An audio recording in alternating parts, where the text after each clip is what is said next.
तो 11th में some basic concepts of chemistry आपका जो फर्स्ट चैप्टर है उसमें 3 वीडियो ऑलरेडी मैं बना चुका हूँ और वो आप चैनल में सर्च कर लीजिए और उसके बारे में स्टडी करिए। हमारी जो लास्ट क्लास थी और लास्ट वीडियो में हम पहुँच पाए थे एटॉमिक मास पे, और एटॉमिक मास में हमने बेसिक्स जो थे वो स्टडी किए कि यार किसी एटम का एटॉमिक मास एक्सप्लेनेशन देते हैं तो उसके लिए हमारे पास जो तरीका है वो एक AMU है, यूनिफाइड मास, और एक है कि हम उस चीज़ को ग्राम एटॉमिक मास यानी GAM में एक्सप्रेस करते हैं।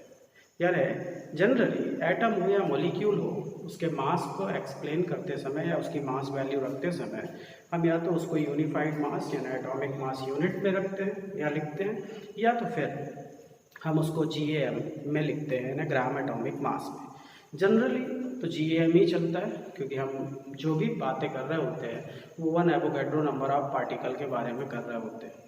6.02 10⁻23 पार्टिकल्स, चाहे वो एटम हो या मॉलिक्यूल हो, तो इनके पूरे मास को जो कैरी करता है वही कहलाता है क्या, एटॉमिक मास यूनिट के इसका कन्वर्जन करके GAM। क्लियर? तो हम इसके बारे में आपको समझा चुके हैं पहले ही कि जैसे अगर मैं बोलूँ कार्बन है और कार्बन का मास 12 AMU है, तो मैं जब AMU बोलता हूँ तो आपको दिमाग में क्लिक करता है कि एटॉमिक मास यूनिट में बोल रहे हैं यानी यूनिफाइड मास में बोल रहे हैं। इसका मतलब पक्का है कि यहाँ पे एक पार्टिकल की बात हो रही है। और अगर मैं बोलता हूँ कार्बन का जो एटॉमिक मास है वो 12 ग्राम है, तो आप समझ जाते हो कि ये ग्राम में बोल रहे हैं। इसका मतलब यहाँ पे 1 एवोगैड्रो नंबर ऑफ पार्टिकल है और ये 12 ग्राम मास आ रहा है। क्लियर? तो ये बातें हम पहले कर चुके हैं। अब हम इसके आगे बढ़ते हैं। जब हम एटॉमिक मास पढ़ रहे होते हैं तो मैंने पहले भी बताया कि एटॉमिक मास में बेसिक कंसेप्ट तो ये है कि जनरल जो आप 8वीं 9वीं 10वीं 8 9 10th में पढ़ते हो उसमें ये देखते हो कि न्यूट्रॉन प्लस प्रोटॉन का सम एटॉमिक मास कहलाता है। न्यूट्रॉन और प्रोटॉन हमेशा एटम में होल नंबर फॉर्म पे होते हैं, फ्रैक्शनल होते नहीं हैं। फिर भी एटॉमिक मास आप देखोगे पीरियोडिक टेबल में फ्रैक्शनल में या डेसिमल पॉइंट्स में दिए हुए हैं। बहुत सारे एटम के, बहुत सारे के नहीं दिए हैं। तो यहाँ पे फिर मैंने ये भी डिस्कस किया था कि ऐसे एलिमेंट जो आइसोटोपिक फॉर्म में होते हैं यानी एलिमेंट जिनके 2 या 2 से ज़्यादा एटॉमिक फॉर्म होते हैं, तो आइसोटोप अगर है उनके तो पक्का ऐसे एलिमेंट का जो मास होता है, एटॉमिक मास होता है, वो अरिथमेटिक मीन से निकाला जाता है। इसके लिए मैंने बताया था आपको कि एस्टर ने एक टेक्निक दी, मास स्पेक्ट्रोमीटर, मास स्पेक्ट्रोग्राफ टेक्निक। इसमें हम क्या करते हैं कि अलग अलग आइसोटोप का परसेंट एग्जिस्टेंस या एवेंडेंस के अकॉर्डिंग हम उसका एवरेज मास निकालते हैं। तो एवरेज मास के न्यूमेरिकल्स आपके बुक में हैं। तो कैसे निकालते हैं तो उसके पहले बात करें कि अगर मैं कहता हूँ कि मेरे पास किसी एक एलिमेंट के 2 आइसोटोप A और B हैं, 2 से ज़्यादा भी हो सकते हैं, 2 आइसोटोप A B है, इनके परसेंट एग्जिस्टेंस मुझे मालूम है, तो आप बोलोगे कि ऐसे केस में मैं हमेशा एवरेज एटॉमिक मास जब भी निकालूंगा तो उसके लिए हम स्टैटिस्टिकल मीन निकालेंगे। तो मैं इसको सिंपल भाषा में लिख देता हूँ। तो मैं ऐसे बोलूँगा कि मास ऑफ फर्स्ट आइसोटोप, जो भी पहला आइसोटोप है उसका मास इनटू उसका परसेंट एवेंडेंस या एग्जिस्टेंस जो भी क्वेश्चन में दिया है, प्लस सिमिलर ये आगे बढ़ते जाओगे, मास ऑफ सेकंड आइसोटोप और सेकंड आइसोटोप इनटू उसका percent existence whole upon sum of percent existence.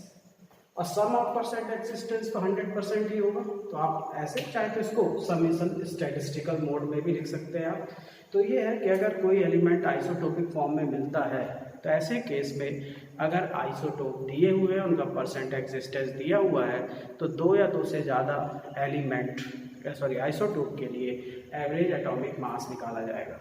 और एवरेज एटॉमिक मास के लिए हम ये फार्मूले को यूज़ कर लेंगे सिंपल सा कि लेट हमारा 2 आइसोटोप हैं, तो हम बोलेंगे फर्स्ट आइसोटोप का जो भी मास है उसका इंडिविजुअल मास इनटू उसका परसेंट प्लस सेकंड का mass into percent whole upon sum of percent. Sum of percent हमेशा 100 ही होगा और इसके आधार पे आप पूरे कैलकुलेशन कर पाओगे। तो इससे बहुत सरल और सिंपल से न्यूमेरिकल बुक में दिए हुए हैं और आधार वे में आप उसको कर सकते हैं। जैसे मैं बहुत सिंपल सा क्वेश्चन दूँ आपको और कहूँ कि लेट मान लो मैं डायरेक्ट वो क्वेश्चन दूँ जो आया कंपटीशन में, थोड़ा सा चेंज करने के हिसाब से आया। अगर मैं कहूँ कि carbon have two isotope C12 and C14, carbon have two isotope C12 and C14. If their average atomic mass is 12.01, if their average atomic mass is 12.01, then calculate the percent existence of both the isotope. अब ये question में मैंने क्या किया है कि जो अलग अलग परसेंट निकालने मेरे को, तो आप वही चीज़ है घुमा के क्वेश्चन दिया है तो आप करोगे। यहाँ पे एवरेज मास मुझे दे रखा है, क्वेश्चन क्या है फिर मैं उसको सॉल्व करता हूँ। क्वेश्चन ये है कि if carbon exist in two isotope C12 and C14 and their average atomic mass is 12.01 gram, then calculate the percent existence of both the isotope. अब ऐसे केस में आप बोलोगे कि मुझे तो एवरेज मास 12.01 ऑलरेडी दे रखा है। अब मैं ये बोलूँगा कि मेरे पास दो आइसोटोप हैं C12 और C14, लेकिन मेरे को दोनों का परसेंट नहीं मालूम है। मास तो मालूम है, C12 का 12 ग्राम है, C14 का 14 ग्राम है। तो आप बोलोगे कि परसेंट नहीं मालूम है, तो लेट मान लो C12 इज X% और C14 बोले यार टोटल 100% है, तो C14 इज 100 माइनस X%। तो अब आप फार्मूला में वैल्यू रख दोगे, average atomic mass is equal to mass of first isotope 12 gram into उसका percent x plus mass of second isotope into उसका percent, value whole upon sum of percent. यहाँ पर आप x की वैल्यू निकाल लोगे और x की वैल्यू आने के बाद आपका आंसर आ जाएगा। तो आप सॉल्व करोगे तो ये 100 हो जाएगा, इसको यहाँ लाएंगे तो 12x प्लस 1400 माइनस 14x, इसको सॉल्व करोगे आप तो 2x इज इक्वल टू 199 हो जाएगा। जब इसको सॉल्व करोगे तो ये हो जाएगा 99.5%, यानी मेरा जो C12 है वो 99.5% है और C14 0.5%। तो इस फार्मूले को लगाने के बाद आप तुरंत ये बता सकते हो कि अलग अलग आइसोटोप होने पर और उनका परसेंट एग्जिस्टेंस पता होने पर आप उन आइसोटोप का एवरेज मास भी निकाल सकते हो इसी फार्मूले से। या थोड़ा टफ करें जो कंपटीशन में आए हुए हैं, इवन आपकी स्कूल बुक में दिए हुए हैं, तो अगर मुझे परसेंट मालूम करना है तो उसका एवरेज एटॉमिक मास दिया होगा, परसेंट निकाल सकते हैं, फार्मूले में रखेंगे और सीधा सीधा आंसर आ जाएगा। इसलिए यहाँ पे कोई कन्फ्यूज़न की बात नहीं है, आपको बस दिमाग लगाना है कि फार्मूला ये है और जब क्वेश्चन आएगा तो उसके हिसाब से कर लेंगे। अब यहाँ पे क्वेश्चन में भी रहता है कि कोई क्वेश्चन ग्राम में दिए होते हैं और बहुत सारे क्वेश्चन आपकी बुक में जो है यूनिफाइड मास में दिए हुए हैं, यू यूनिट में दिए हुए हैं। तो कोई इसमें कन्फ्यूज़न नहीं है क्योंकि वो तो फिक्स्ड है कि यूनिट कोई भी दी हो, फार्मूला तो यही लगाएंगे। डिजिट्स सॉल्व करने हैं आपको, यूनिट का इशू नहीं है, इसलिए इसको अप्लाई करना है। तो ये क्लियर हो गया कि हमको एवरेज एटॉमिक मास निकालते बनता है, हमको एएमयू बनता है, एएमयू की मीनिंग मालूम है और हमको जीएम बनता है। अगर ये बातें बनती हैं तो फिर इसके आधार पर हम और आगे बढ़ते हैं और नए नए के तरीके के ज्ञान इसमें क्या हो सकते हैं, एटॉमिक मास किन किन को याद रखा है और मॉलिकुलर मास फिर क्या होता है, और उसके बाद आते हैं असली चीज़ जिसको कहते हैं मोल कंसेप्ट। तो वो चीज़ें सीखने के लिए सबसे पहले आपको ये बेसिक बात, तो अब ये तय हो गया कि हम एवरेज एटॉमिक मास की वैल्यू को हम निकाल पा रहे हैं। अब एवरेज मास आपको मालूम है तो एटॉमिक मास की बात करें। एटॉमिक मास जनरल आपको याद होनी चाहिए, जो आपके पहले के वीडियोज़ हैं उनमें मैंने सब बताया भी है कि बहुत सारे एलिमेंट्स हैं, इतने सारे एलिमेंट्स में से मोर देन 100 में से आप सबका मास तो याद कर नहीं सकते हो। लेकिन अच्छी बात यह है कि मोर देन 95% क्वेश्चन जो आते हैं वो लगभग 20 एलिमेंट से आते हैं। वो 20 एलिमेंट के एटॉमिक मास आप याद रखो। अब याद कैसे होगा? यूज़ करने से होगा। जितना ज़्यादा आप यूज़ करोगे उतना ज़्यादा आपको ये याद होता जाएगा, या फिर आप 2-2, 4-4 करके मेमोराइज कर अपने आप बनेगी बात। तो कुछ एलिमेंट्स जिनके एटॉमिक मास आपको याद होने चाहिए मैंने पहले भी बताए हैं, आप चाहें तो इसको नोट भी कर सकते हैं। जो ज़रूरत है।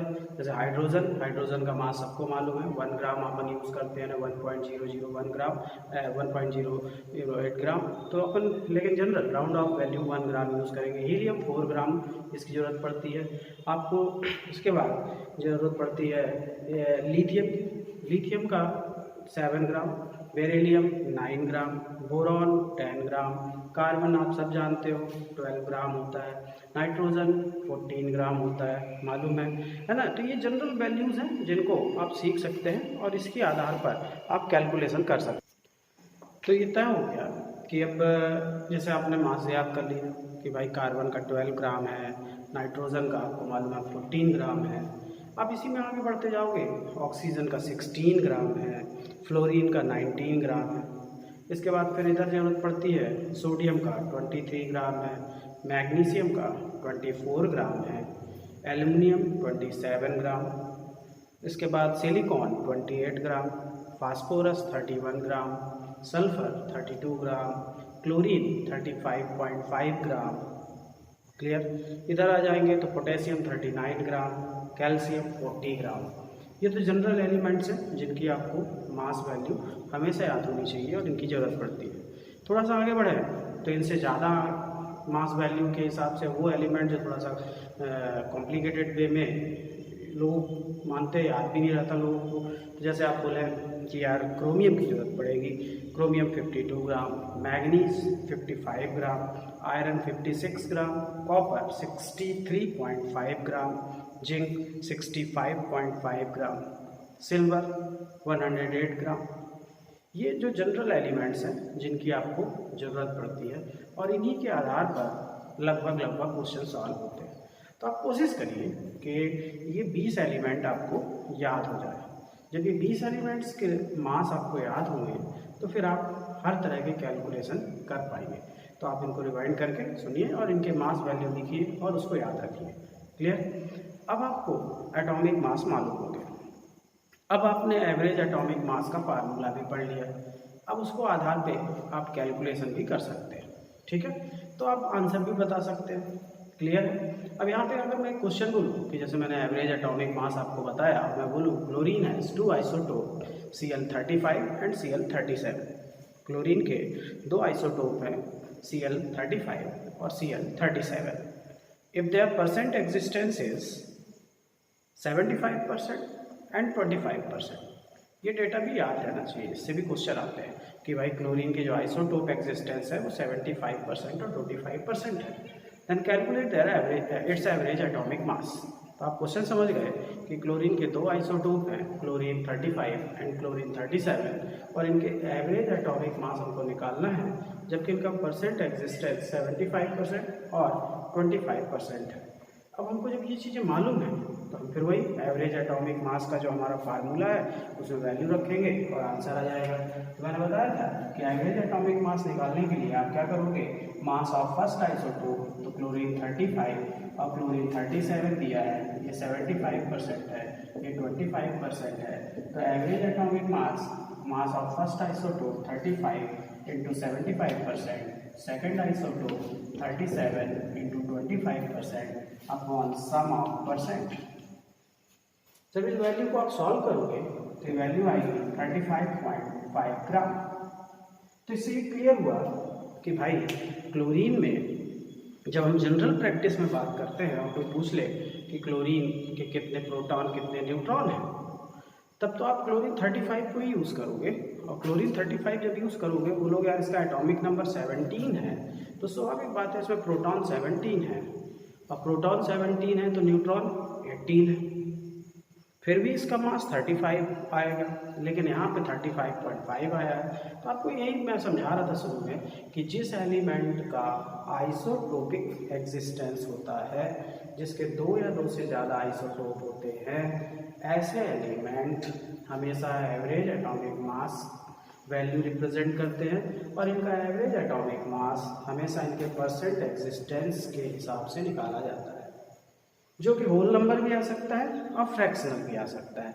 इसलिए आप जो 11th में नए बच्चे हो, आपको ये मिसकंसेप्शन नहीं होना चाहिए कि आप वहाँ क्या पढ़ के आए और यहाँ क्या हो रहा है। न्यूट्रॉन प्रोटॉन हमेशा होल नंबर होते हैं, उनका सम एटॉमिक मास कहलाता है फॉर अ पर्टिकुलर एटम। लेकिन जब हम एलिमेंट की बात करते हैं तो उस एलिमेंट के दो या दो से ज़्यादा आइसोटोपिक एग्जिस्टेंस हो सकती है, सभी की नहीं पर जिनकी होती है। अब जो आइसोटोपिक एग्जिस्टेंस होगा तो उसका मास एवरेज आएगा। अब वो एवरेज मास होल नंबर भी हो सकता है और फ्रैक्शनल भी हो सकता है, इसलिए आप इस चीज़ के लिए तैयार रहें। क्लियर? तो इसको थोड़ा सा बुक में भी आप रीडिंग करो, और बुक में रीडिंग करने के बाद आपको ये क्लियर हो जाएगा कि हाँ एवरेज एटॉमिक मास को पढ़ने की ज़रूरत क्या हुई। और साथ ही जो पुराने वीडियो हैं first second third basic concepts of chemistry के, उनको जरूर देखो। जब आप वो चीज़ें देखोगे तो आपको ये बातें ज़्यादा क्लियर होंगी। अब आप आगे बढ़ो। अब इसके बाद अब आपका एटॉमिक मास क्लियर हो गया।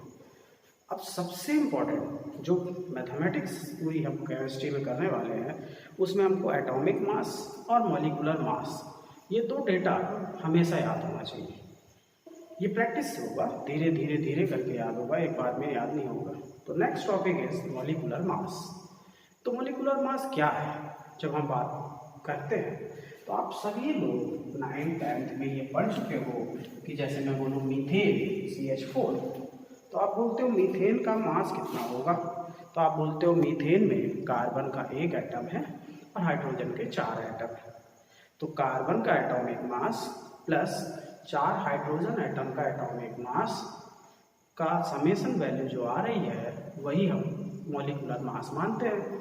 तो आप क्या करते हो, बोलते हो कार्बन का 12 ग्राम और हाइड्रोजन का 4 × 1 ग्राम और समेशन कर लेते हो तो 16 ग्राम आ जाता है। यानी आपको ये डिफिनीशन मालूम है कि किसी भी मॉलिक्यूल का मॉलिक्यूलर मास हमेशा उसके जितने भी कंस्टिट्यूएंट एटम्स होते हैं उन सभी कंस्टिट्यूएंट एटम्स के एटॉमिक मास के सम के बराबर होता है। Atomic mass of any molecule is always equal to the sum of atomic mass of all the constituent atoms present in the formula और वन मॉलिक्यूल। क्लियर? अब आपको ये चीज़ें मालूम है। अब फिर यही बात वही है यूनिट की आई कि यार मॉलिक्यूल्स में भी हम यूनिफाइड मास और GM यूज़ कर लेते हैं। तो उसके आधार पे फिर वही बात कि अगर मैं ग्राम एटॉमिक मास यानी किसी भी मॉलिक्यूल के मास के आगे ग्राम लगा दूंगा तो आप समझ जाओगे कि यहाँ पे 1 एवोगैड्रो नंबर ऑफ मॉलिक्यूल है, या 6.02 × 10⁻23 मॉलिक्यूल है। और अगर यूनिफाइड होगा तो वहाँ पर पक्का एक पर्टिकुलर मॉलिक्यूल की बात हो रही होगी। अब इतने सारे मॉलिक्यूल्स हैं, लाखों करोड़ों मॉलिक्यूल्स हैं, ज़िंदगी बीत जाएगी सब मॉलिक्यूल्स को नाम और फार्मूला सुनते पढ़ते। तो अब क्या करें, सबके मॉलिक्यूलर मास फार्मूला कहाँ से बनेंगे। तो अच्छी बात यह है कि लिमिट में आप 11th 12th में हो, IIT NEET या 11th 12th का एग्ज़ाम दे रहे हो तो आपका एक बहुत लिमिटेड कोर्स होता है और इस लिमिटेड कोर्स में बहुत ही लिमिटेड मॉलिक्यूल्स की ज़रूरत पड़ती है। लगभग 25-30 ऐसे मॉलिक्यूल्स होते हैं जिनके आधार पे पूरे न्यूमेरिकल्स होते हैं और उन्हीं को आपको याद रखना पड़ता है। और ये याद भी रट के नहीं होता, धीरे धीरे प्रैक्टिस करने से याद हो जाता है। तो अब वो कौन से सेलेक्टेड मॉलिक्यूल्स हैं जिनको हमको पढ़ना है। तो अगर मैं कहूँ कुछ लिस्ट बनाते हैं अपन जिनकी हमको ज़रूरत है और उन्हीं को हमको पढ़ना है। जैसे कुछ सेलेक्टेड मॉलिक्यूल्स अगर मैं कहूँ और उनको आप सीखें तो बहुत सरल से शुरुआत करें। जैसे मीथेन है तो आपको मालूम है 12 + 4 = 16 ग्राम होगा। अगर मैं अमोनिया बोलता हूँ सेकेंड मॉलिक्यूल तो आप बोलोगे 14 + 3 = 17 ग्राम अमोनिया का होगा।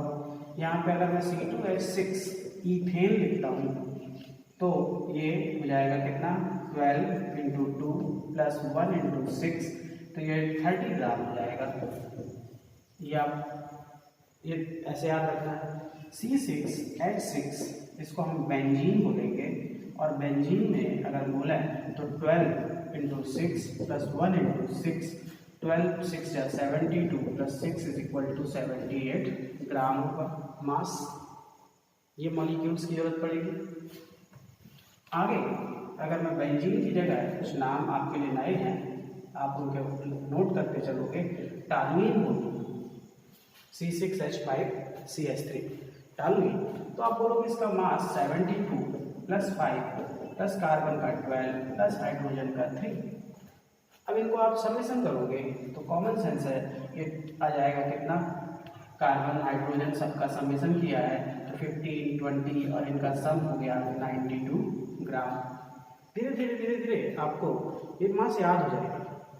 चलिए और आगे बढ़िए।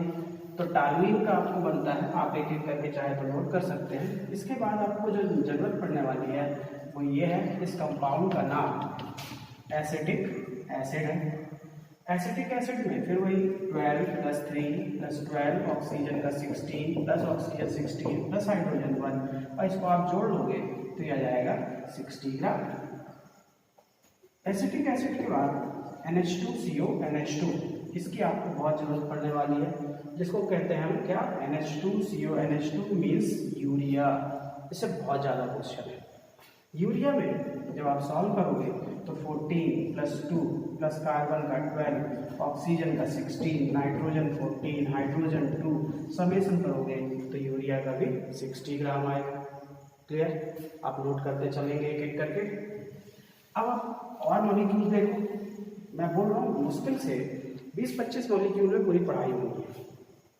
अगला इसकी बहुत जरूरत होगी, C6H12O6 क्या होता है, इसको कहते हैं ग्लूकोज।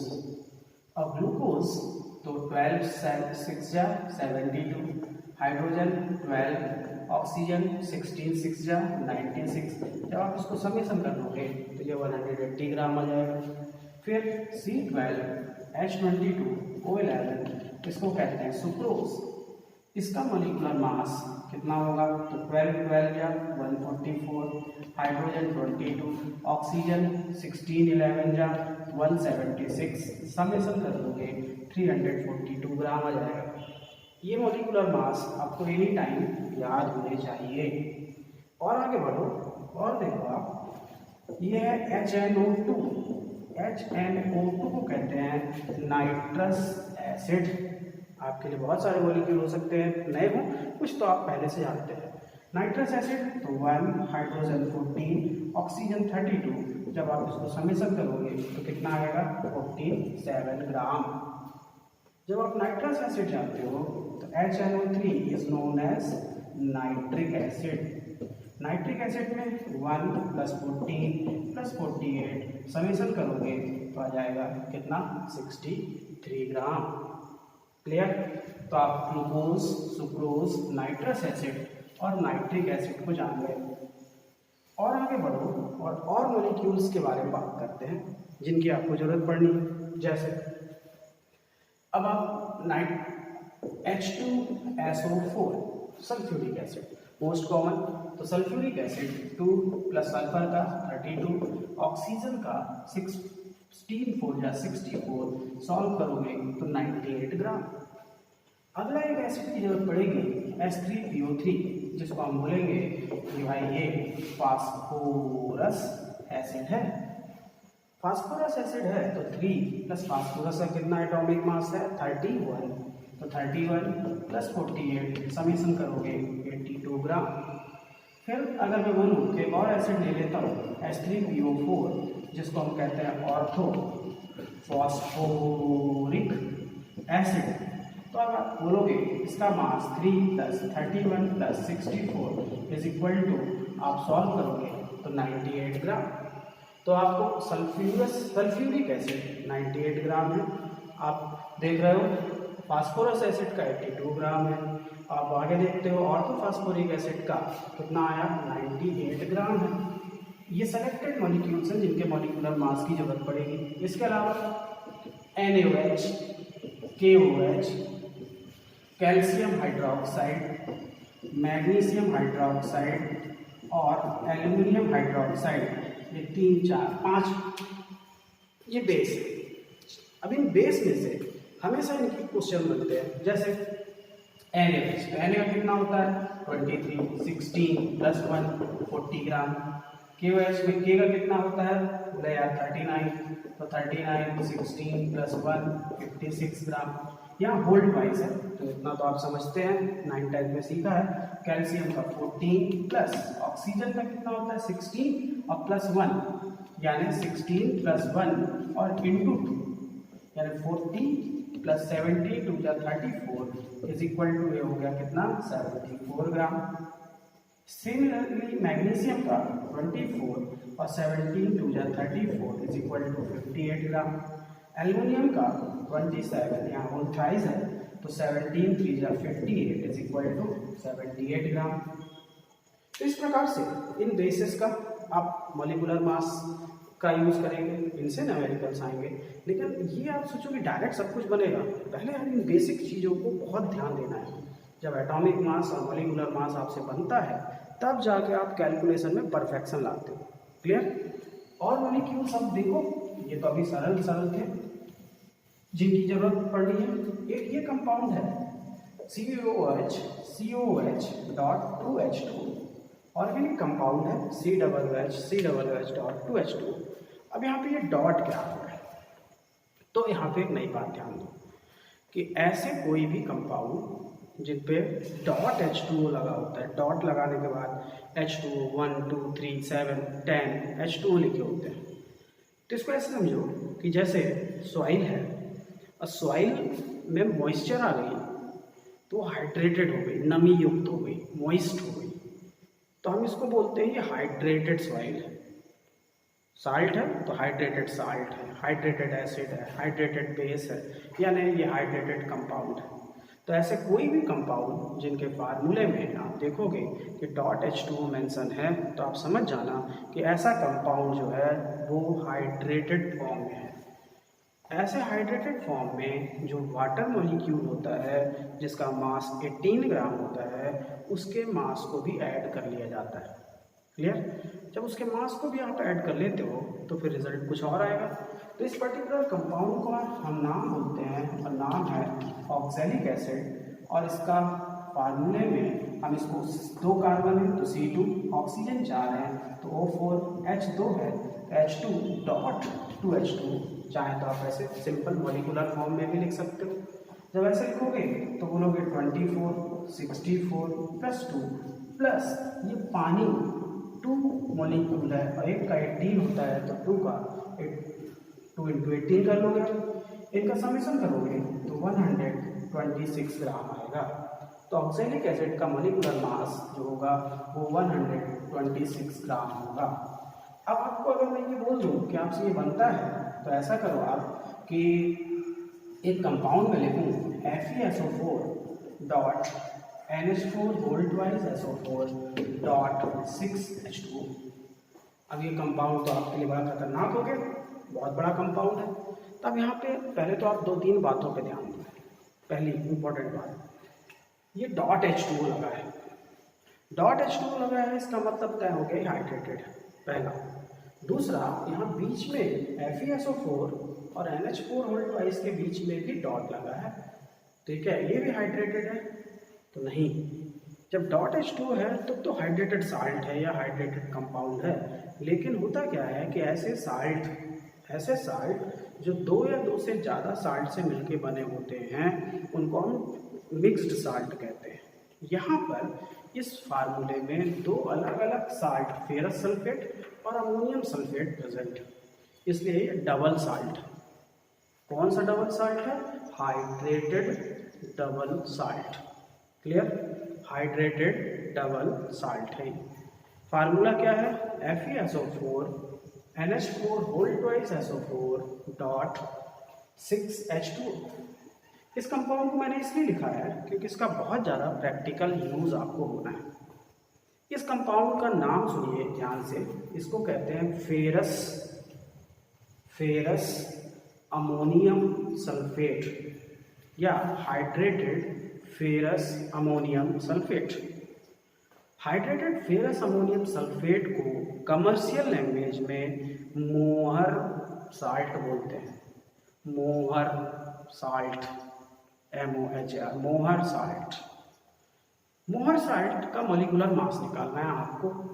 तो अगर मैं आपको टाइम दूँ और बोलूँ कि इसका मॉलिक्यूलर मास आप निकालो, कि आप निकाल सकते हो। और आपको मैं बोलूँ कि चलो मैं ऑप्शन दे देता हूँ, इनके मॉलिक्यूलर मास सॉल्व करो। 394 ग्राम, 392 ग्राम, ऑप्शन सी दे देता हूँ कि आप 386 ग्राम, ऑप्शन डी दे देता हूँ कि 398 ग्राम। ये 4 ऑप्शन आपके पास है। आप टाइम लो और यहीं पे वीडियो को पॉज करो। पॉज करने के बाद इसका मॉलिक्यूलर मास निकालो और फिर वीडियो को आगे देखो और इसका आंसर पता करो। जब आप देखोगे कि इसका मॉलिक्यूलर मास कितना आया है तो अपने आप को चेक करो, सही निकाल लोगे तो आपको कॉन्फिडेंस आएगा, खुशी होगी। गलत हो गया तो बहुत अच्छा है, सही जानने को मिलेगा और सही तरीके से आप सॉल्व कर पाओगे। तो इसको आप सॉल्व करिए तो आप बताएंगे इसकी वैल्यू कितनी आई। ऑप्शन तो आपके सामने है। तो मुझे लगता है जिन्होंने ध्यान से किया होगा उनको इसमें से ऑप्शन मिले होंगे। चलो मैं बोलता हूँ इसका आंसर है, पता कर लेते कितना होता है। 392 हो सकता है। देखते हैं कितना मॉलिक्यूलर मास आएगा। चलो थोड़ा लंबा काम है। मैंने कितना बताया था आयरन का, बोले आयरन का 56, SO4 में सल्फर का 32, ऑक्सीजन का 64, ये NH4 होल ट्वाइस है, नाइट्रोजन का 14, हाइड्रोजन का 4 यानी 18 होल 2 जा, तो 18 2 जा 36। सल्फर का फिर से आ गया तो आप इसको एक साथ चाहो तो लिख दो, 96 हो गया है। तो फिर SO4 आया तो 96 प्लस 6H2O है तो एक H2O का 18 तो 6H2O का 108। आप इसको और इजी कर लो, 56 96 36 96 108। अब आप देखो इसका समेशन करने के बाद कितना आएगा, 6 6 6 6 8, सब कुछ सम करने के बाद आंसर इज 392 ग्राम। यानी फेरस अमोनियम सल्फेट जिसको हम मोहर साल्ट कहते हैं, जिसका formula FeSO4 NH4 whole twice SO4.6H2O है, का मॉलिक्यूलर मास हमको मिलता है 392 ग्राम। क्लियर, ये आपको बन जाएगा। अब आप इसके मास को कोशिश करिए, प्रैक्टिस में रहेगा और ये याद रहे। अब आगे आपको लैब में 2 ऐसे कंपाउंड जिनका बहुत ज़्यादा यूज़ करना है, वो है potassium dichromate and potassium permanganate. Potassium dichromate and potassium permanganate का लेबोरेटरी असाइनमेंट, जितने भी आप टाइट्रेशन वर्क करते हो, लैब में प्रैक्टिकल एनालिसिस करोगे, एसिड बेस टाइट्रेशन करोगे, तो वहाँ पर कहीं ना कहीं इनका यूज़ दिखेगा। अब इनका मॉलिक्यूलर मास आपको ओरली याद होना चाहिए, नहीं कि जब आएगा वो एट अ टाइम हम सीख लेंगे। मैं अगर बोलूँ कि आपके लिए क्वेश्चन है कि K2Cr2O7 और KMnO4 इनका मॉलिक्यूलर मास बताओ। इसलिए मैंने पहले क्रोमियम और मैग्नीज का मॉलिक्यूलर मास एटॉमिक मास आपको बोला था कि बहुत जरूरी है याद। इस कंपाउंड को कहते हैं पोटेशियम डाइक्रोमेट, इसको कहते हैं पोटेशियम परमैंगनेट। अब पोटेशियम डाइक्रोमेट और पोटेशियम परमैंगनेट का मॉलिक्यूलर मास अगर निकाला जाए तो पोटेशियम का 39 होता है, तो 2 पोटेशियम 78, क्रोमियम का कितना बताया था 52, तो 2 क्रोमियम 104, ऑक्सीजन का कितना होता है 16, 16 7 जा कितना होता है 16 7 जा, तो जब आप सॉल्व कर लोगे आएगा 120, ठीक है, 16 5 जा 80 और 32 112 ग्राम। अब इसका समेशन करोगे तो कितना आएगा, आप खुद देख लो वैल्यू कितनी आ रही है।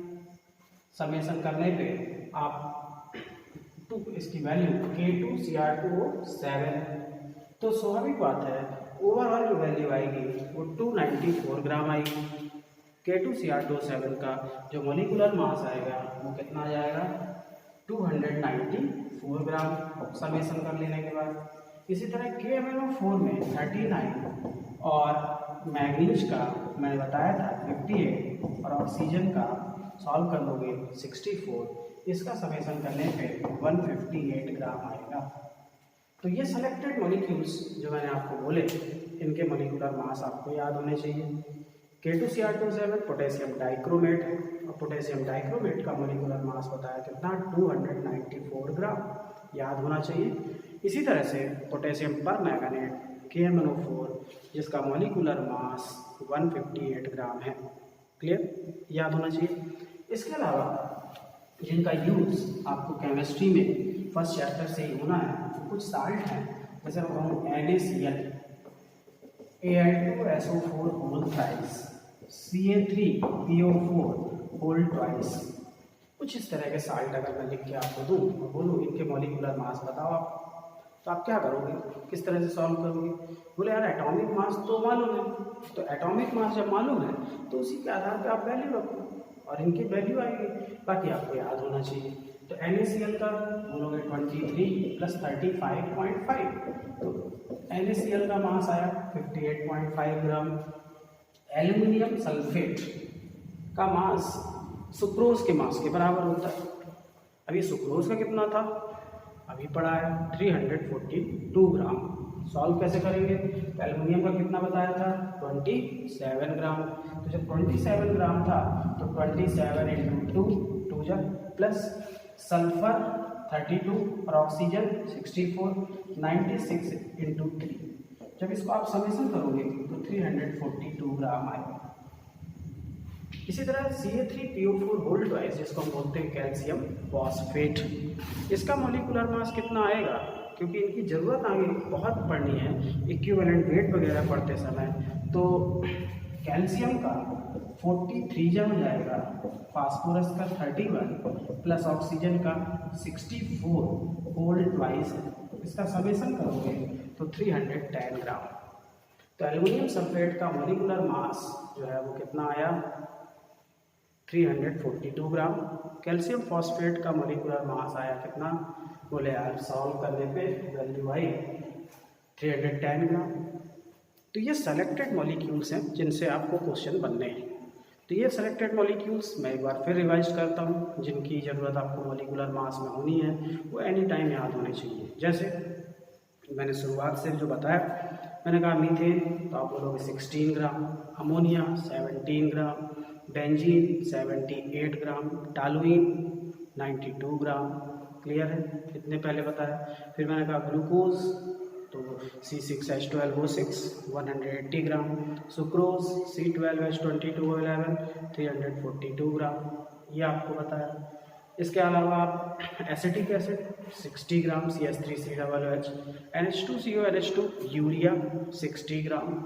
इसके अलावा और आगे बढ़ोगे तो इसमें मॉलिक्यूलर मास आपको अलग अलग मैंने बताया कि जैसे अगर मैं कहूँ कि मेरे पास NaOH है तो आपने कहा 40 ग्राम, KOH है तो 56 ग्राम, ये सेलेक्ट जरूरत पड़ती है इनकी बहुत ज़्यादा। नाइट्रस एसिड है तो 47, नाइट्रिक एसिड है तो 63, सल्फ्यूरिक एसिड है तो 98 ग्राम, फास्फोरस एसिड है H3PO3 तो 82 ग्राम, ऑर्थोफास्फोरिक एसिड है तो 98 ग्राम। ये आपने सीखा। ऑक्जेलिक एसिड COOH2H2O का मॉलिक्यूलर मास 126 ग्राम है। आपने देखा ferrous ammonium sulphate FeSO4 NH4 whole twice SO4.6H2O का मॉलिक्यूलर मास आपने सॉल्व किया, 392 ग्राम आया। K2Cr2O7 पोटेशियम डाइक्रोमेट का मॉलिक्यूलर मास 294 ग्राम है। क्लियर है। इसी तरह से आपने कहा पोटेशियम पर मैग्नेट KMnO4 उसका मॉलिक्यूलर मास 158 ग्राम है। आपने NaCl का निकाला 58.5 ग्राम है। कैल्शियम फॉस्फेट का निकाला 310 ग्राम है। और इसी प्रकार से एल्युमिनियम सल्फेट का मॉलिक्यूलर मास निकाला और वो वैल्यू आई कितनी, 342 ग्राम। अब इन मॉलिक्यूलर मास की वैल्यू अगर आपको बनती है तो आप में स्पीड आ जाती है, कॉन्फिडेंस आ जाता है, फिर आप मोल कैलकुलेशन को बहुत इजीली समझ सकते हो।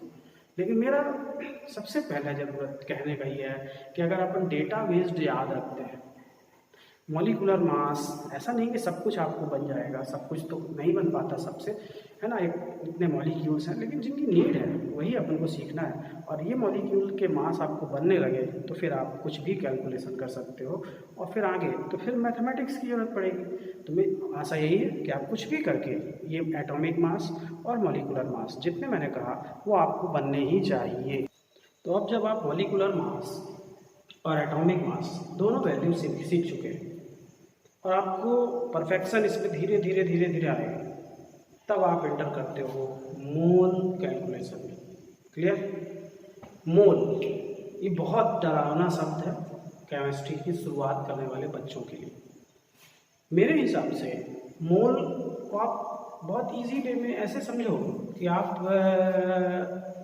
मार्केट गए, आपको किसी ने कहा कि लेट शक्कर शुगर वो 40 रुपीज़ kg है। आपको जब 40 रुपीज़ kg बोलता है तो आप तुरंत अंदाज़ा लगा लेते हो कि अगर मेरे को हाफ kg चाहिए है तो 20 रुपीज़ की आएगी, अगर मेरे को 250 ग्राम चाहिए है 1/4 kg तो 10 रुपीज़ का है। क्लियर? ये आपसे क्यों बन गया? अगर मैं ये समझा रहा हूँ तो आपसे ये बनता है शॉप में जाने के बाद, ये क्यों बनता है? तो आपको दो चीज़ें बनती हैं, इसलिए ये बनता है। पहला, आपसे बेसिक मैथमेटिक्स बनती है, हिसाब किताब। दूसरा, आपको कॉस्ट मालूम है, मूल्य मालूम है। 1 kg का कॉस्ट 40 रुपीज़ है, इसलिए आप सॉल्व कर पा रहे हो। लेकिन अगर आप कोई चीज़ लेने जाओ और कोई बोले उसकी कॉस्ट ना बताए तो वो आप कैसे हिसाब लगाओगे कि उसका 1 किलो कितने का है, 10 किलो कितने का है, 150 ग्राम कितने का है? पॉसिबल नहीं। सिमिलरली वही दिमाग जो आप ऑर्डिनरी दिमाग लगाते हो वो यहाँ लगाना है। मोल मेरे हिसाब से अगर मैं आपको समझाने के लिए बोलूँ, लिखने के लिए नहीं तो राइटिंग में नहीं, तो आप दिमाग में लगाओ कि मोल इज इक्वल टू होता है given value upon constant value. अब ये ऊपर गिवन वैल्यू मैंने जो कहा वो आस्क्ड भी हो सकता है। गिवन वैल्यू और आस्क्ड वैल्यू किसी एक को आप यूज करो, नॉर्मली आस्क्ड ही होगा, पूछा जाएगा, या हो सकता है दिया जाए। यानी mole is equal to x upon y है, वेयर एक्स इज ऑलवेज इधर गिवन वैल्यू और आस्क्ड वैल्यू अपॉन, ये अपॉन में जो है वही सबसे इंपॉर्टेंट है, वो है कांस्टेंट वैल्यू। तो मोल इज इक्वल टू, हम ये दिमाग में लगाएंगे कि दो डिजिट है, एक्स और वाई का रेशियो होता है, और ये एक्स जो है वो या तो गिवन होता है या तो आस्क्ड होता है, अपॉन कांस्टेंट वैल्यू। क्लियर हुई दिमाग में बात? कि मैंने ये कहा कि आप बहुत अभी इधर उधर क्यों मत सोचो, पहले ऑर्डिनरी सोचो कि मोल इज इक्वल टू या तो क्वेश्चन में गिवन वैल्यू, या हो सकता है हमको दिया ही ना हो तो अपॉन आस्क्ड वैल्यू या गिवन वैल्यू में से कोई एक बार में तो एक ही होगा, अपॉन जो आपको बनना चाहिए वो है कांस्टेंट वैल्यू। अब मेरा जो एक्सपीरियंस है वो ये है इतने सालों में कि बहुत सारे बच्चे, मोर देन 95% बच्चों को ये कांस्टेंट डेटा ही नहीं मालूम होता। जब कांस्टेंट डेटा नहीं मालूम होता, बेसिक मैथमेटिक्स तो सबको बनती है, लेकिन ये गिवन और आस्क्ड, अगर गिवन होगा तो कांस्टेंट तो पूछेगा नहीं आपसे, मोल निकल पाएगा, और अगर अपन को आस्क्ड होगा तो मोल मालूम होगा तो अपन पूछी गई वैल्यू बता पाएंगे। लेकिन कांस्टेंट तो आपको याद होना चाहिए। बोले यार ये कांस्टेंट है क्या? तो ये कांस्टेंट 4 है, और इन चारों के बारे में हम लोग चर्चा कर चुके हैं। ये 4 कांस्टेंट कौन कौन से हैं? बोले एक एटॉमिक मास, अब मैं आपको पिछले 3 वीडियो में और इस वीडियो में भी बोल रहा हूँ, एटॉमिक मास कुछ भी करके 20-22 एलिमेंट जो मैंने बताए उनको याद कर लीजिए, या फिर धीरे धीरे आपको याद होंगे ही। दूसरा कांस्टेंट होता है मॉलिक्यूलर मास, जो अभी अभी बताया। तीसरा और चौथा कांस्टेंट जो मैंने पहले ही चर्चा किया था कि तीसरा कांस्टेंट कहलाता है वो है मोलर वॉल्यूम। और मोलर वॉल्यूम आपसे मैं बात कर चुका हूँ प्रीवियस वीडियोस में कि किसी भी गैस के 1 मोल अमाउंट द्वारा जितना भी स्पेस ऑक्यूपाई होता है वो मोलर वॉल्यूम है।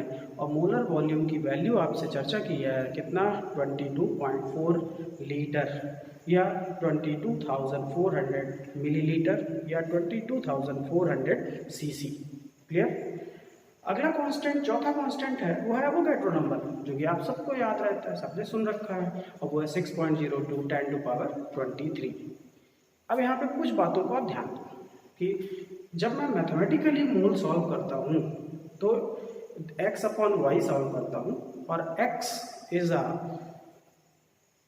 confusing figure which is either given in question or asked in question, upon y, जो y है उसको हम कांस्टेंट मानते हैं, यानी मोल इज इक्वल टू ये। जैसे कि मैं आपको बहुत ही ऑर्डिनरी एग्जांपल दूँ, और मैंने आपसे कहा कि यार मीथेन, 16 ग्राम उसका मॉलिक्यूलर मास है। ये कांस्टेंट डेटा है जो आपको याद है।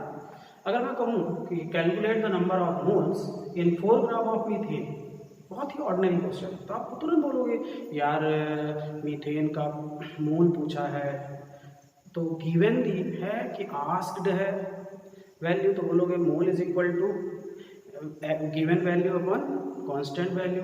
यहाँ पे 4 ग्राम मीथेन दिया है तो बोलोगे x बराबर 4 ग्राम है, y बराबर मीथेन का कांस्टेंट क्योंकि क्वेश्चन मॉलिक्यूलर मास का है, तो फिर मॉलिक्यूलर मास का आप रेशियो कर लोगे, तो बोलोगे यार 4/16 इज इक्वल टू 1/4 यानी 0.25 मोल। क्लियर बात? तो पहले तो आप दिमाग में बैठा कि मोल कैलकुलेशन बहुत ही सरल होता है। मोल कैलकुलेशन में हमेशा मोल इज इक्वल टू x/y है, वेयर x इज इधर गिवन वैल्यू और asked value. Most probably question में गिवन होता है तो फिर हम मोल निकालते हैं, आस्क्ड होता है तो मोल की मदद से आस्क्ड वैल्यू सॉल्व करते हैं। Whole upon constant value. Constant value 4 मैंने अभी चर्चा की आपसे, या तो एटॉमिक मास का क्वेश्चन होगा, या तो मॉलिक्यूलर मास का क्वेश्चन होगा, या तो एवोगाड्रो नंबर होगा, या तो मोलर वॉल्यूम का होगा। क्लियर? अब ये जब आप सीख लेते हो, ये सब कुछ आपके दिमाग में है और इस पर आप कंसंट्रेट और परफेक्ट, तब फिर ये मोल के कैलकुलेशन 3 तरीके के होंगे। 3 तरीके के कैलकुलेशन होंगे और वो होते हैं, आप जैसे आपकी बुक में जिस भाषा में दिया है वो है इन टर्म ऑफ मास, पहला तरीका। तो इन टर्म ऑफ मास, तो क्वेश्चन जब आप पढ़ोगे तो कंसंट्रेट होगे कि यार मास का डेटा दिया है तो इन टर्म ऑफ मास। दूसरा होता है इन टर्म ऑफ वॉल्यूम। क्लियर? और तीसरा होता है इन term of number of particle. तो जो नंबर ऑफ मोल निकालने के 3 तरीके हैं, या तो क्वेश्चन हमको इन टर्म ऑफ मास देगा, या तो क्वेश्चन हमको इन टर्म ऑफ वॉल्यूम देगा, या तो क्वेश्चन हमको इन term of number of particle देगा। इस आधार पे हम पूरे कैलकुलेशन करेंगे। क्लियर? और जब हमको ये बातें मालूम रहेंगी कि कौन से टर्म में क्वेश्चन आया है, तो फिर आप उस वैल्यू को रख के और तुरंत सॉल्व कर पाओगे। क्लियर है? तो आप कोशिश करो कि सबसे पहले कांस्टेंट पे कंफर्म रहो कि एवोगाड्रो नंबर 6.02 10⁻23 आपको कभी नहीं भूलता है। आप मोलर वॉल्यूम जो ने पहले वीडियो देखा है या पढ़ा है उनको मालूम है, या बाकी लोग ये भी ध्यान रखो कि 22.4 लीटर या 22,400 सीसी या 22,400 ml होता है। एटॉमिक मास और मॉलिक्यूलर मास तो आपको याद ही है। जब ये सब बनता है तब हम मोल कैलकुलेशन पे आगे बढ़ते हैं और देखते हैं कि मोल का आखिर कैलकुलेशन हुआ कैसे।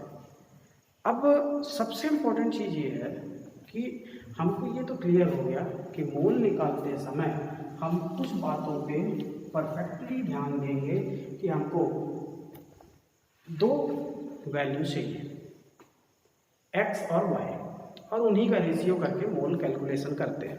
कैसे करते हैं इस चीज़ को आगे मैं बता रहा हूँ। बहुत सीरियसली कंसंट्रेट होके देखना है, तो चाहो तो आप बुक का यूज़ भी करो और रफ कॉपी का भी यूज़ करो और इसको फिर ध्यान से देखो। तो अब आपको ये क्लियर हो गया कि मोल कैसे निकालना है। तो आप लोग को मैंने बताया कि 2 रेशियो सॉल्व करने हैं और उन्हीं 2 रेशियो x और y के टर्म में करना है। अब जो पीछे बोर्ड पे मैंने दिखाया आपको, इसको थोड़ा समझने की ज़रूरत है, और इसको समझ लेंगे तो कैलकुलेशन आपको बहुत ईजी हो जाएगा। कि मोल कैलकुलेशन की पूरी जो सरकमफेरेंस है वो इतने पे ही है, और इतने के आधार पे पूरा कैलकुलेशन होगा। कैसे, वो मैं बताता हूँ। कि सबसे पहले तो मोल बराबर क्या है, तो ये हमारे आपके बीच की बातें हैं। टीचर को ये वाला फार्मूला नहीं बताना है स्कूल में, क्योंकि ये राइटिंग के लिए नहीं होता, तो टीचर गुस्सा हो जाएंगे। क्या मैंने कहा है, एक समझने की बात है कि मोल इज इक्वल टू, तो आप बोलोगे तो गिवन वैल्यू और आस्क्ड वैल्यू, एक बार में या तो गिवन होगा या तो आस्क्ड होगा। गिवन वैल्यू और asked value upon constant value. अब क्वेश्चन में कांस्टेंट वैल्यू आपको याद रहती है जो अभी चर्चा कर चुके हैं। गिवन आस्क्ड देखेंगे। कैलकुलेशन ऑफ मोल के हमने बताया कि 4 कांस्टेंट के हिसाब होते हैं और 3 तरह के कैलकुलेशन होते हैं। या तो question in term of mass आएगा, क्लियर, या तो question in term of volume आएगा, या तो question in term of number of particle आएगा। कैसा आएगा, क्यों आएगा, वो सब मैं आगे बताऊंगा, पहले आप ध्यान दें। अगर question in term of mass आएगा तो 2 केस होंगे। या तो क्वेश्चन किसी एटम के लिए आएगा या तो क्वेश्चन किसी मॉलिक्यूल के लिए आएगा। अगर किसी एटम के लिए आएगा तो आप हमेशा फार्मूले को अप्लाई करोगे क्या कि भाई mole is equal to given mass upon atomic mass. आप हमेशा कोशिश करो कि अभी हम ये मान के चल रहे हैं कि हम सिर्फ मोल निकाल रहे हैं तो मास गिवन होगा। बाद में जब आप प्रैक्टिस में आ जाओगे तो हो सकता है आस्कट भी हो तो आप उसके हिसाब से कर लोगे। तो अभी मैं कहूँ कि अगर एटम के लिए आए तो गिवन मास या गिवन वेट अपॉन एटॉमिक मास, ये मोल हो गया। अगर मॉलिक्यूल के लिए आया तो given mass upon molecular mass, ये मोल हो गया।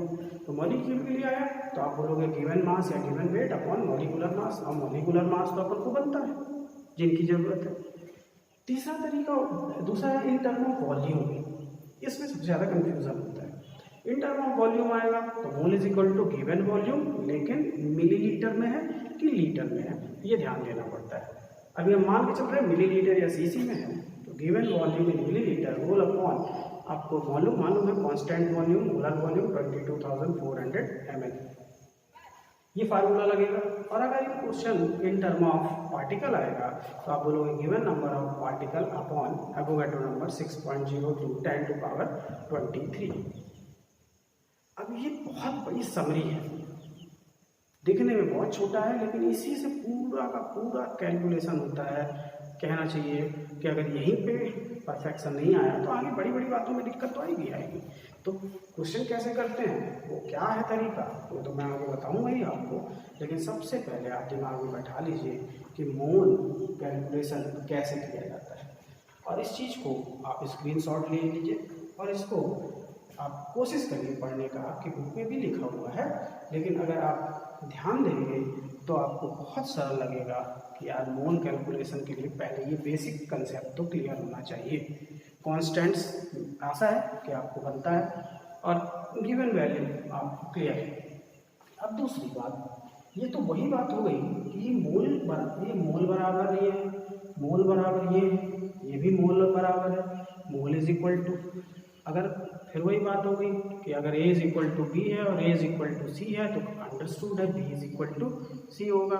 वही यहाँ पे लगेगा कि अगर मोल इज इक्वल टू ये है और मोल इज इक्वल टू ये है तो ये इज इक्वल टू ये, यानी आपस में दोनों बराबर, यानी ये तीनों चीज़ें चारों चीज़ें मोल इज इक्वल टू, तो इसका मतलब सब इक्वल है।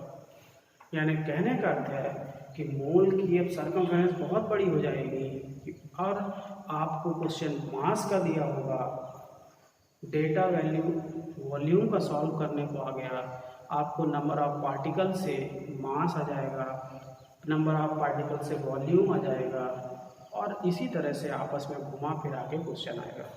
सबसे ज़्यादा क्वेश्चन या कन्फ्यूज़न नंबर ऑफ पार्टिकल में आता है। नंबर ऑफ पार्टिकल में आपको ध्यान देना पड़ता है कि अगर क्वेश्चन किसी मॉलिक्यूल का है तो वहाँ पे पार्टिकल का मतलब नंबर ऑफ मॉलिक्यूल होगा। एटम का है तो नंबर ऑफ एटम होगा। नंबर ऑफ मॉलिक्यूल है और एटम निकालना है तब फिर आपको थोड़ा सा ध्यान देना होगा, क्योंकि 10 रुपये का मतलब तो 10 रुपये है, लेकिन 10 रुपये में एक एक रुपये 10 ठो हो जाते हैं, 10 हो जाते हैं कुल।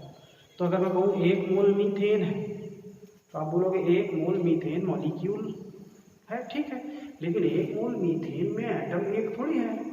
बोलोगे कार्बन में कार्बन का 1 एटम है और 4 हाइड्रोजन है तो 1 में 5 एटम है, तो 1 मोल में 5 मोल एटम है, यानी 1 मोल मीथेन अगर मैं आंसर कहीं पे लाऊंगा तो वहाँ पे नंबर ऑफ एटम 5 मोल हो जाएंगे। अमोनिया या जो दूसरे मॉलिक्यूल में इसी तरह से आगे बढ़ेंगे। तो आपको सबसे पहले ये कोशिश करना है कि मेरा मोल का बेसिक कंसेप्ट क्लियर होगा तो फिर उसके आधार पर मैं कैलकुलेशन कर सकता हूँ। तब तो ये क्लियर हो गया कि अगर मैं ये एक्सपेक्ट कर रहा हूँ आपसे कि आपको ये बातें जो मैंने बताई हैं ये क्लियर हुई हैं। अगर इन पे आप थोड़ा सा प्रैक्टिस करो और दिमाग में बैठा लो कि सचिन सर ने ये बातें बताई हैं तो फिर मैं आगे सीख पाऊँगा और सिखा पाऊँगा मैं और आप सीख पाओगे। लेकिन अगर आप इसे लाइटली लोगे तो आगे लाइट बुझ जाएगी, लाइट बंद हो जाएगी, आगे बड़ी दिक्कत जाने वाली है ना।